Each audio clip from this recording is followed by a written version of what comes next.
राष्ट्रप्रवाह Vidarbha news में आप सभी का स्वागत है। मैं मनन व्यास और आज की देखते हैं ताजा खबर।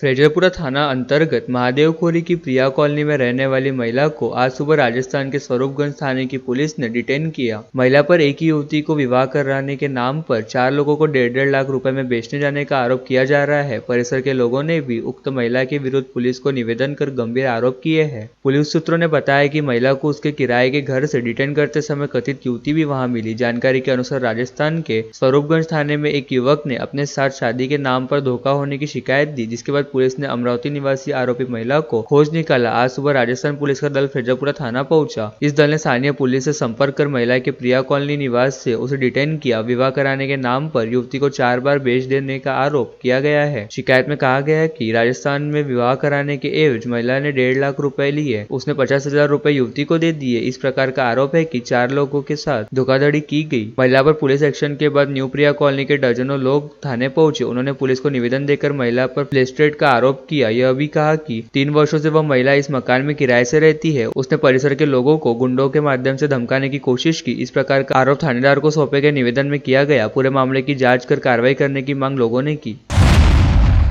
राज्य में सरकार गठन का रास्ता साफ हो गया है और 5 दिसंबर को शपथ ग्रहण समारोह होगा। कार्यक्रम प्रधानमंत्री नरेंद्र मोदी की मौजूदगी में होगा। बीजेपी प्रदेश अध्यक्ष चंद्रशेखर बावनकुळे ने इसकी जानकारी दी। राज्य में विधानसभा चुनाव के लिए मतदान प्रक्रिया 20 नवंबर को आयोजित की गई थी। संयुक्त परिणाम 23 नवंबर को घोषित किए गए थे। 288 सदस्यीय विधानसभा में 235 सीटें महागठबंधन के खाते में गई, अतः महायुति को स्पष्ट बहुमत मिला। हालांकि निर्विवाद बहुमत मिलने के बाद भी महागठबंधन ने सरकार बनाने में देरी की। मुख्यमंत्री और अन्य मंत्री पदों के लिए अब भी कड़ी प्रतिस्पर्धा है, इसलिए राज्य में नई सरकार का गठन कब होगा यह सवाल लगातार पूछा जाता रहा है। इस बीच बीजेपी प्रदेश अध्यक्ष चंद्रशेखर बावनकुळे ने एक एक्सपोज के जरिए शपथ समारोह को लेकर अहम जानकारी दी है। शपथ ग्रहण समारोह 5 दिसंबर को शाम 5 बजे होगा। समारोह मुंबई के आजाद मैदान में होगा और इसमें प्रधानमंत्री नरेंद्र मोदी भी आएंगे। 2 दिन पूर्व शहर के कोल्हापुरी गेट पुलिस थाना क्षेत्र अंतर्गत अकोली परिसर में स्मृति विहार कॉलोनी के पास यादव नामक व्यक्ति के खेत के तार कंपाउंड से सटक कर दुर्योधन बाजीराव कड़ू की हत्या के आरोपी निकेतन कड़ू को पुलिस ने गिरफ्तार करने के बाद उसने हत्या की कबूली दी, जिसकी जानकारी पुलिस आयुक्त नवीन चंद्र रेड्डी ने पत्रकार वार्ता में दी। पुलिस के मुताबिक अकोली परिसर में एक रिश्तेदार के यहाँ रहने के चलते निकेतन कड़ू का इस परिसर में अक्सर ही आना जाना हुआ करता था। इसके चलते वह पूरे परिसर के चप्पे चप्पे से वाकिफ था। यही वजह रही कि निकेतन कड़ू ने दुर्योधन कड़ू को इस परिसर की सबसे सुनसान स्थान पर लाया और फिर लघु शंका के बहाने से उसे अपने दुपहिया वाहन से नीचे उतारा। इस समय जैसे ही दुर्योधन कड़ू लघु शंका से फायरिंग होने में व्यस्त हुआ तो पहले से तैयारी में रहने वाले निकेतन कड़ू ने अपनी दुपहिया वाहन की डिक्की में छिपा कर रखे तेज धारदार सत्तूर को बाहर निकाला और पीछे से दुर्योधन कड़ू की गर्दन पर सपासप वार करते हुए उसके सिर को धड़ से अलग कर दिया। इसके बाद निकेतन कड़ू ने दुर्योधन कड़ू के कटे हुए सिर को अपने साथ लाई प्लास्टिक की बैग में भरकर अपने दुपहिया वाहन की डिक्की में रख दिया और सत्तूर को वही लाश के पास फेंक कर मौके से भाग निकला। इसके बाद अपने गांव की ओर वापस जाते समय निकेतन कड़ू ने आसे गांव के पास से होकर गुजरने वाले नाले की झाड़ियों में दुर्योधन कड़ू के कटे हुए सिर को फेंक दिया और वह बड़े आराम से अपने गांव चला गया। इस पत्रकार वार्ता में शहरी पुलिस उपायुक्त कल्पना बारवकर व गणेश शिंदे उपस्थित थे। अंतिम संस्कार के लिए एकत्र हुए ग्रामीणों पर मधुमक्खियों के हमले में 30 से 40 लोग घायल हो गए। घटना अमरावती जिले के टाकरखेड़ा शंभू गांव में शनिवार दोपहर की है। मधुमक्खियों के हमले के बाद नागरिक भाग गए थे। टाकरखेड़ा शंभू गांव के मोहन लक्ष्मण टवलारे की शनिवार को हृदय रुकने से मौत हो गई, इसलिए दोपहर को उनके अंतिम संस्कार में गाँव और गाँव के बाहर के नागरिक शामिल हुए। गाँव के अंबानगरी शमशान घाट में उनका अंतिम संस्कार किया जा रहा था, तभी अचानक मधुमक्खियों ने उन पर हमला कर दिया। अचानक हुए इस हमले से नागरिक भागने लगे। कुछ लोगों ने पास के तूरी के खेतों में शरण ली, इसलिए वे बच गए। कुछ देर बाद मधुमक्खियां चली गई और अंतिम संस्कार पूरा हो गया, लेकिन तब तक इस हमले में 35 से 40 लोग घायल हो चुके थे। कुछ लोग गांव में डॉक्टर के पास पहुंचे, जबकि अन्य को तुरंत अमरावती के वलगांव के एक निजी अस्पताल में भर्ती कराया गया। उनका इलाज चल रहा है।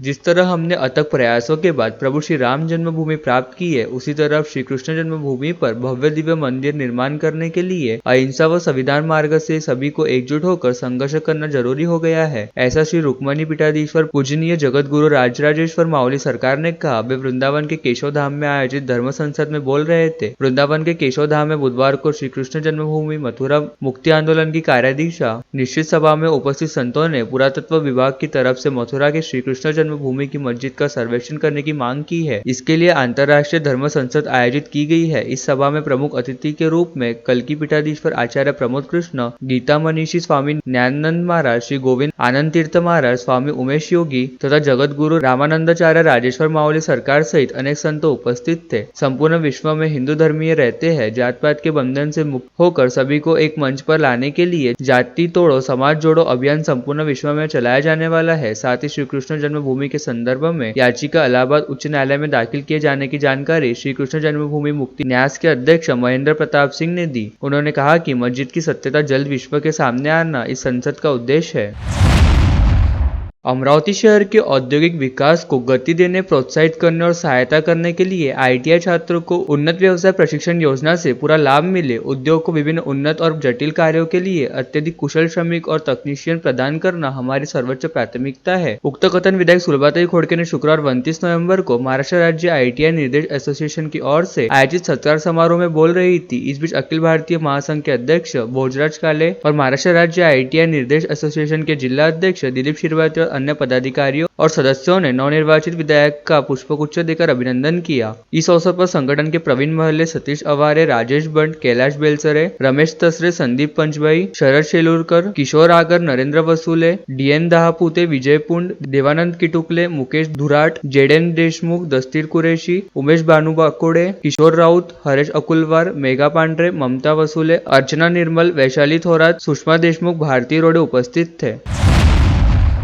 38वीं पुणे अंतर्राष्ट्रीय मैराथन 2024 भारत की एक प्रीमियम मैराथन प्रतियोगिता है। 1983 से इस प्रतियोगिता में हर स्तर के हजारों धावक हिस्सा ले रहे हैं। पुणे अंतर्राष्ट्रीय मैराथन का उपयोग अब सामाजिक संदेशों को फैलाने और चैरिटी के लिए फंड इकट्ठा करने के मंच के रूप में किया जा रहा है। इस मैराथन का मार्ग पुणे के खूबसूरत और ऐतिहासिक स्थलों से होकर गुजरता है और हजारों दर्शक धावकों का उत्साहवर्धन करने के लिए लाइन में खड़े होते हैं। ऐसी प्रतिष्ठा अंतर्राष्ट्रीय मैराथन में पहली बार अमरावती रोड रनर्स के 50 से अधिक सदस्य 42.115 किमी की पूर्ण मैराथन और 21.0975 किमी की हाफ मैराथन में हिस्सा ले रहे हैं। 42.115 किमी की पूर्ण मैराथन का आयोजन कल रविवार 1 दिसंबर को सुबह 3 बजे सनस मैदान से शुरू होगा। इस आयोजन में मुख्य रूप से दिलीप पाटिल, प्रमोद राठौर, राजेश कोचे, मंगेश पाटिल, अनिल कुरलकर, पंकज तांबडे, डॉ सागर धनोडकर, संदीप बागड़े, अनिल कुंबले, संजय पाटिल, डॉ नितिन गावंडे, सिद्धू सलूजा, धर्म मोटवानी, राधिका दमानी, नीलेश परतानी, ज्योति परतानी, रूही पिंजानी, अलका जोशी, डॉ अंजलि देशमुख सहित अन्य धावक शामिल होकर प्रतियोगिता में हिस्सा लेंगे।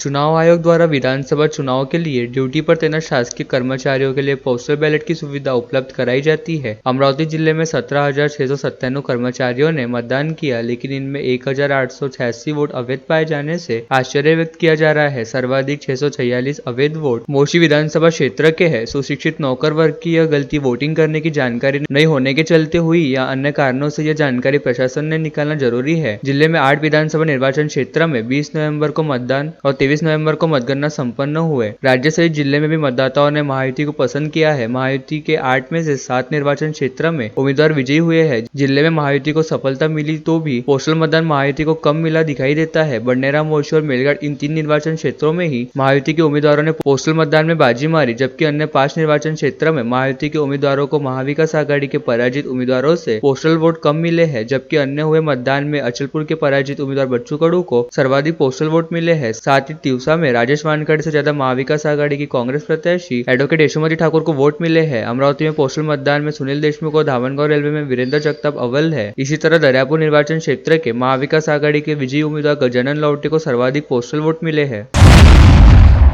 मध्य प्रदेश और महाराष्ट्र की सीमा पर स्थित जिले के भैरम में श्री भैरम बाबा की यात्रा विदर्भ में सर्वाधिक समय चलने वाली यात्रा के रूप में विख्यात है। इस यात्रा महोत्सव की शुरुआत 20 दिसंबर से होने जा रही है। इस यात्रा के शुरू होने के एक दिन पूर्व 19 दिसंबर को मंदिर में होम हवन और पूजा की जाएंगी। भैरम बाबा की यात्रा सभी तरफ विख्यात है। इस यात्रा की देखरेख की जिम्मेदारी अमरावती जिला परिषद के पास है। इस कारण यात्रा शुरू होने के पूर्व यहाँ चांदूर बाजार पंचायत समिति ने आवश्यक तैयारी के लिए जायजा किया और तैयारी शुरू कर दी है। साथ ही 9 से 11 दिसंबर अक्टूबर तक यहाँ यात्रा में दुकानों के लिए जगह की नीलामी प्रक्रिया पंचायत समिति चांदोर बाजार की तरफ से की जाने वाली है। बहिरम यह स्थल मध्य प्रदेश की सीमा पर रहने से यहाँ महाराष्ट्र सहित मध्य प्रदेश से भी बड़ी संख्या में श्रद्धालुओं की भीड़ लगती है। पहले बहिरम यात्रा में भारी मात्रा में तमाशा प्रस्तुतिकरण होता था, लेकिन पिछले कुछ साल पहले विरोध के बाद यात्रा के तमाशे को बंद करवा दिया गया है। उसकी बजाय यात्रा में आम नागरिकों की सुविधा की दृष्टि से प्रशासकीय यंत्रणा एक स्थान पर लाकर नागरिकों को शासकीय काम के लिए सहायता हो सके, ऐसे प्रशंसनीय उपक्रम पूर्व विधायक बच्चू कडू ने शुरू किए थे। इस यात्रा की कालाविधि करीबन 1 माह से अधिक रहती है। इस कारण यात्रा के दौरान पूर्ण